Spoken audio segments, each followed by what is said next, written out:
Hello everyone, ఎలా ఉన్నారు? నేనైతే చాలా బాగున్నాను. మీరు ఎలా ఉన్నారో నాకు కామెంట్ సెక్షన్లో కామెంట్ చేయండి.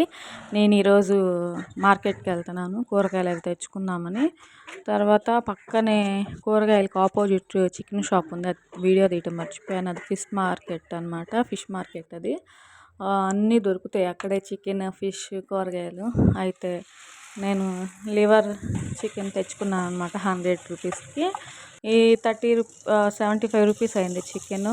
30 రూపీస్కేమో 25 రూపీస్కేమో బాకీ మనీకి లివర్ అడిగాను.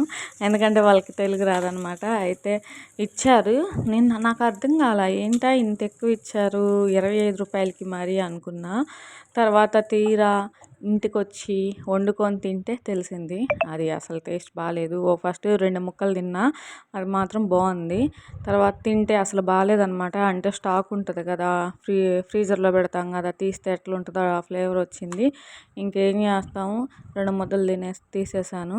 అందరికీ దూరంగా ఉంటే ఫుడ్ ఒక ఎమోషన్ కదా, నాకు కూడా అంతే. నాకు చికెన్ అంటే చాలా ఇష్టం. అసలు గుంటూరులో ఉంటే వారంలో 2-3 రోజులు అచ్చం చికెనే ఉంటుంది. ఇంకా వారంలో 2-3 రోజులే కాక మళ్ళీ బయటకు వెళ్ళి తింటూ ఉంటా. అంతే అండి. వీడియో నచ్చితే లైక్ చేయండి, షేర్ చేయండి. Please subscribe, support me.